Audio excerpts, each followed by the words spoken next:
जाति आखिर क्यों नहीं जाती की पिछले एपिसोड में हम चर्चा कर रहे थे श्री महाराज सिंह भारती जी द्वारा लिखा गया लेख जातिवाद की असलियत के ऊपर, जिसके तहत हमने दो महत्वपूर्ण मुद्दों के ऊपर चर्चा करी थी।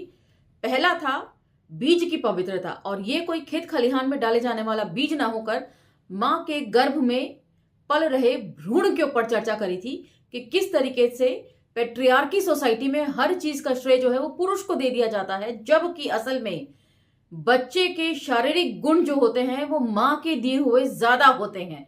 उसकी रगों में मां का खून दौड़ता है, ना कि पिता का। उसके बाद हमने चर्चा करी थी पेशे में निपुणता को लेकर कि क्यों हमारे देश में किसी भी तरह का कोई नया आविष्कार नहीं हो सका, और इसके लिए उन्होंने खास तौर से कहा कि संसाधनों की कमी तो एक बहाना मात्र है। जहां तक मुझे लगा कि संसाधनों की कमी से कहीं ज्यादा अशिक्षा का प्रभाव किसी भी तरह के नए आविष्कार को होने से रोकता है। तो ये सारी चर्चाएं हमने पिछले एपिसोड में करी थी और आज हम चर्चा को इससे आगे लेकर चलेंगे। तो चलिए मेरे साथ। जय भीम, मैं शालिनी और आप देख रहे हैं अंबेडकर नामा।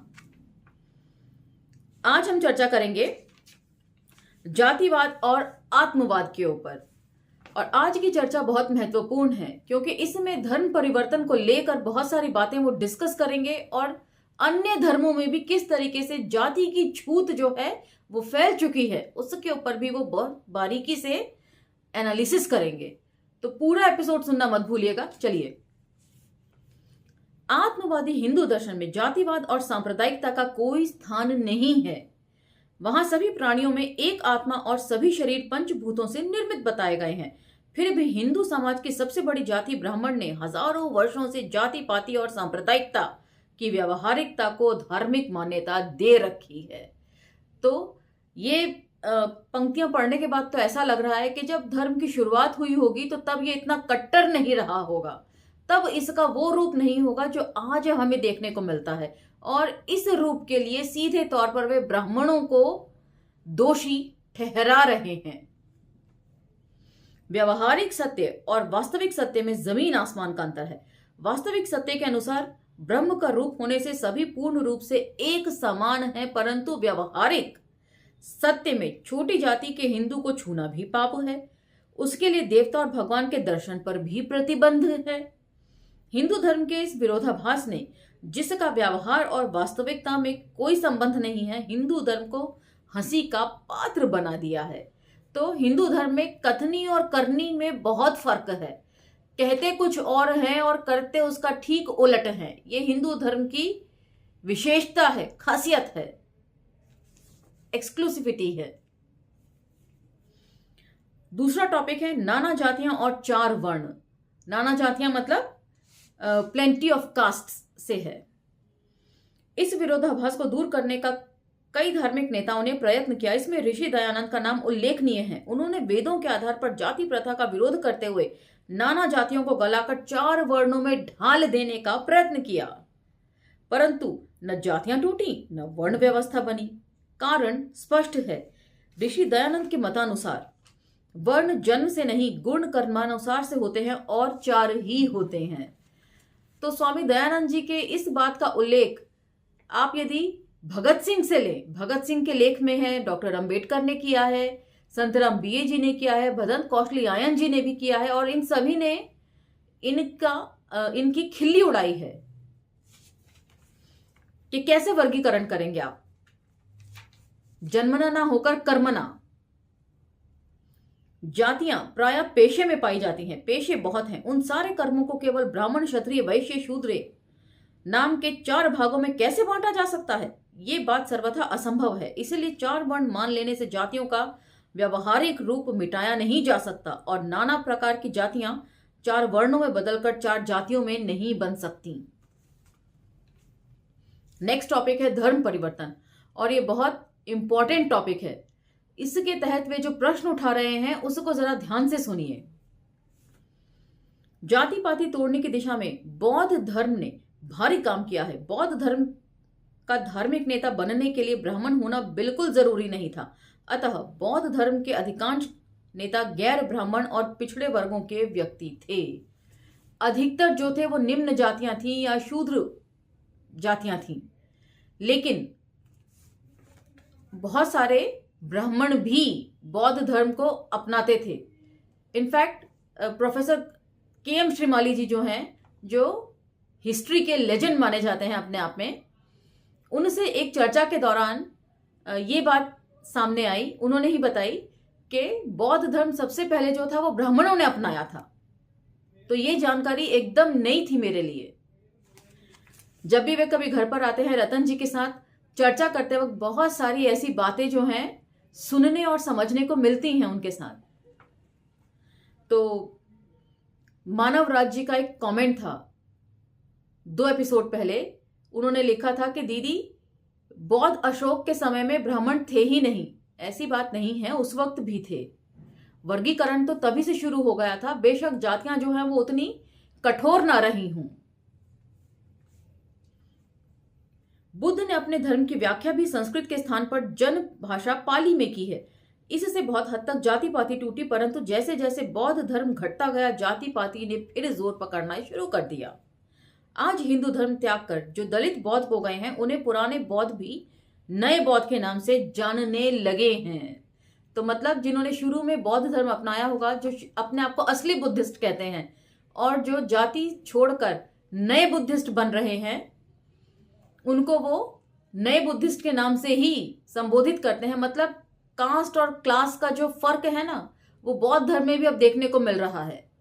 तो जो लोग बार बार इंसिस्ट करते हैं कि बौद्ध धर्म अपना लिया जाए, आप कोई सा भी धर्म अपना लें, इस देश में जाति की छूत जो है हर धर्म में फैल चुकी है। तो इसीलिए सबसे पहले तो जाति का खत्म होना ही जरूरी है। एक धर्म से दूसरे धर्म में उछल कूद मचाने से बेहतर है कि जाति को तोड़ने के ऊपर काम किया जाए। ये सभी लेख पढ़कर एक ही बात समझ में आ रही है। आगे वे लिखते हैं, ईसाई धर्म में भी जाति पाति के लिए कोई स्थान नहीं है। पश्चिमी देशों में इस समय ईसाइयों में अमीरी और गरीबी के आधार पर केवल वर्ग ही रह गए हैं, परंतु भारतीय ईसाइयों में छूत छात तो हट गई, लेकिन जाति पाति बीज रूप में अभी भी बनी हुई है। ईसाइयों में सांस्कृतिक एकता है, फिर भी ब्राह्मण ईसाइयों की कन्याएं हरिजन ईसाइयों से विवाह करना पसंद नहीं करती। तो जाति के बाहर यहां कोई सोचना ही नहीं चाहता। मुसलमान धर्म में भी जाति पाति और ऊंच नीच के लिए कोई गुंजाइश नहीं है, परंतु भारतीय मुसलमानों में उतनी ही जातियां हैं जितनी कि हिंदुओं में।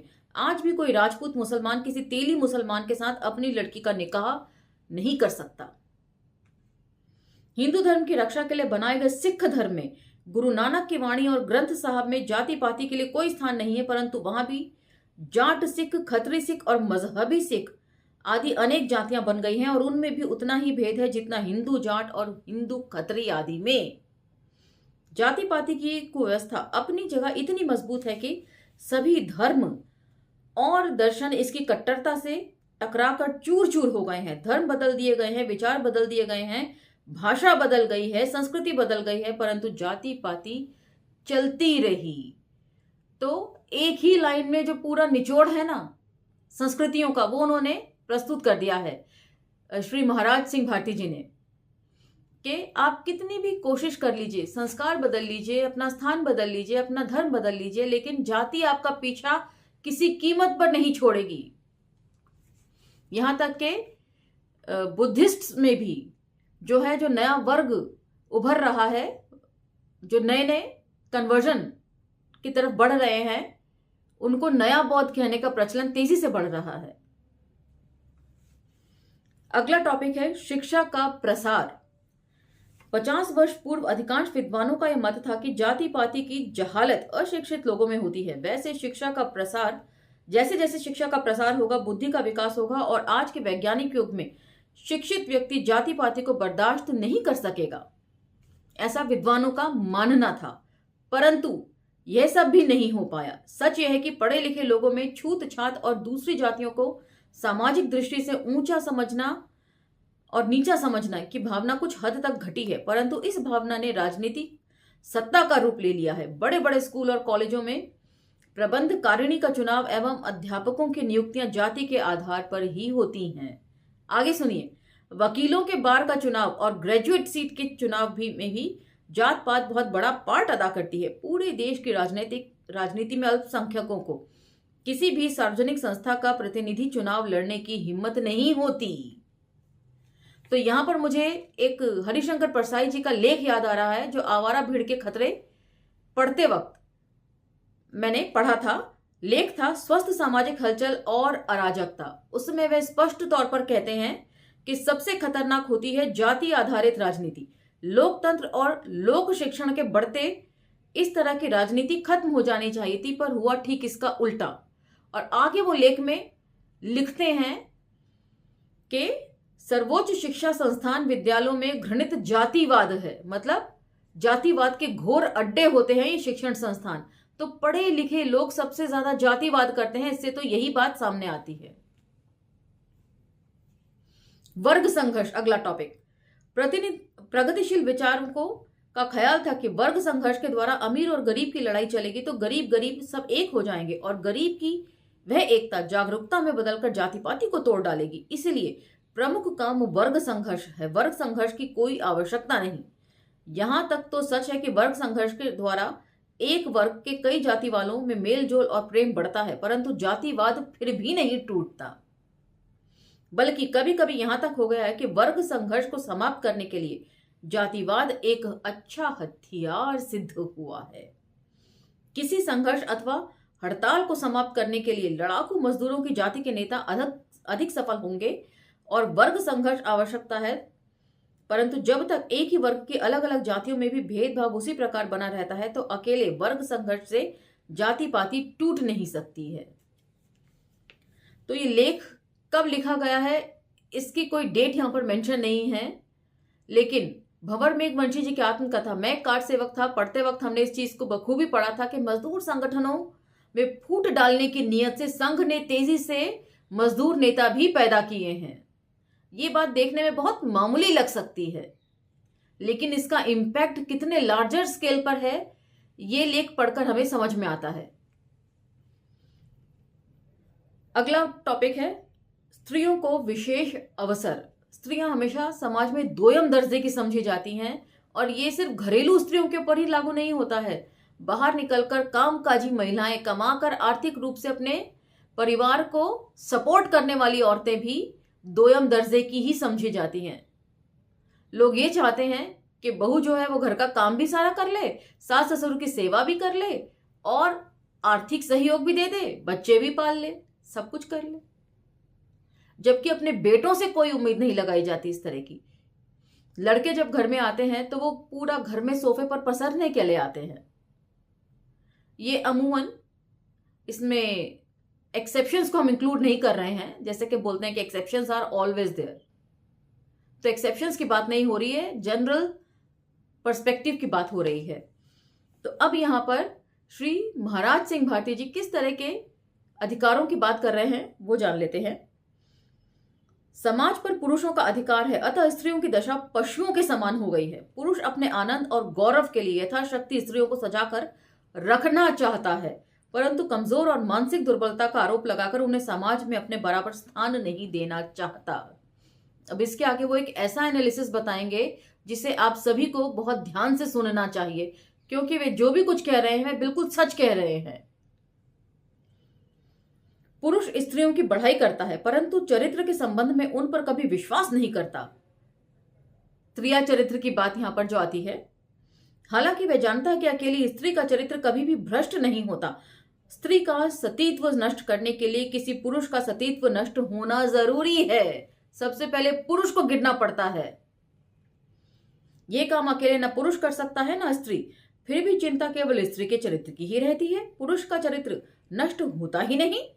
क्योंकि समाज पर पुरुषों का अधिकार है, इसलिए चरित्र संबंधी नियम भी उसने अपने अनुकूल बना रखे हैं।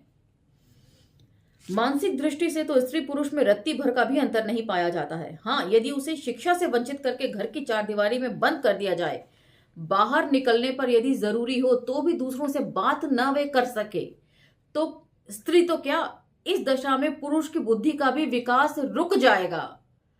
कितना अच्छा कंपैरिजन किया है। औरतों को घर की चारदीवारी में रखकर उन पे बार बार आरोप लगाया जाता है कि तुम बेवकूफ हो, तुम्हें अक्ल क्या है, तुम क्या समझती हो बाहर की दुनिया में क्या होता है। अरे, उन्हें बाहर की दुनिया देखने तो दीजिए, उन्हें पंख तो फैलाने दीजिए।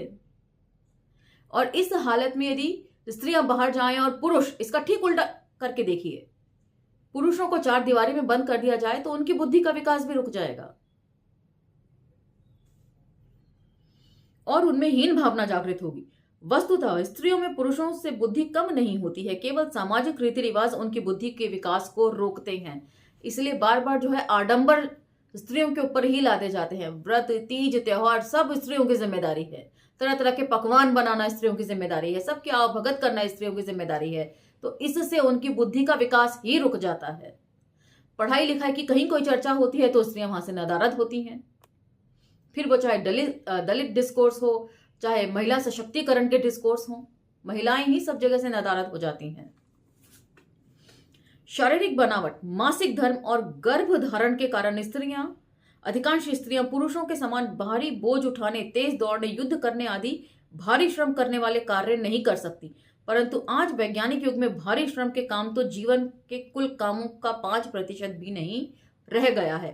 तो ये लेख जिस समय में लिखा गया था उस समय में स्त्रियां घरों में ज्यादा रहा करती थी, लेकिन आज तो वो बॉडी बिल्डर भी हैं, वो बॉक्सर भी हैं, वो हर फील्ड में पुरुषों को टक्कर दे रही हैं, चाहे कितना भी शारीरिक श्रम वाला काम क्यों ना हो। बॉडी बिल्डिंग एक शारीरिक श्रम वाला काम होता है और इसमें उतनी ही मेहनत और ताकत लगती है जितना पुरुषों के शरीर में लगती है। 95% काम तो ऐसे हैं जिनमें बुद्धि, चुस्ती और साधारण श्रम की ही जरूरत पड़ती है। छोटी जाति के कहे जाने वाले और गरीब किसानों की स्त्रियां आज भी हल को छोड़कर कृषि के सब कार्य करती हैं। अन्य देशों में स्त्रियां प्रत्येक कार्य क्षेत्र में पाई जाती हैं। अतः यदि काम का बंटवारा बुद्धिमत्ता पूर्वक किया जाए तो इस देश की 50% जनसंख्या स्त्री को समानता का अवसर देकर देश के निर्माण में जुटाया जा सकता है। और स्वतंत्रता आंदोलन के लड़ाई में महिलाओं की यदि इतनी सशक्त भागीदारी नहीं होती तो मुझे डाउट है कि स्वतंत्रता कभी मिल भी सकती थी हमें। यदि मिलती भी तो उसमें पता नहीं और कितना लंबा समय लगता।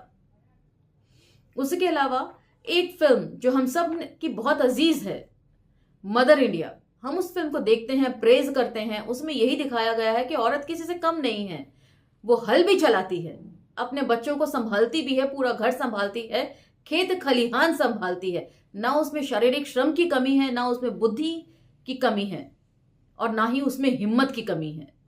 हम उस फिल्म को देखते हैं, पसंद करते हैं, अप्रिशिएट करते हैं, लेकिन मुद्दों पर चर्चा कभी नहीं करते। उसमें जो दिखाया गया है, जो समझाने की कोशिश की गई है, उसको हम नजरअंदाज कर देते हैं। तो यहां पर ये लेख में विराम देती हूं। अगला एपिसोड जो है उसमें इस लेख को हम पूरा कवर कर लेंगे। तो तब तक मुझे आज्ञा दीजिए, लेकिन इन सभी सवालों पर विचार जरूर कीजिए, चाहे वो धर्म परिवर्तन के सवाल हों, चाहे वो स्त्रियों को अवसर देने के सवाल हों, चाहे वो पेशे से जुड़े हुए सवाल हों। मिलते हैं अगले एपिसोड में। तब तक अम्बेडकर नामा को लाइक, शेयर, सब्सक्राइब करते रहिए और मुझे आज्ञा दीजिए। धन्यवाद।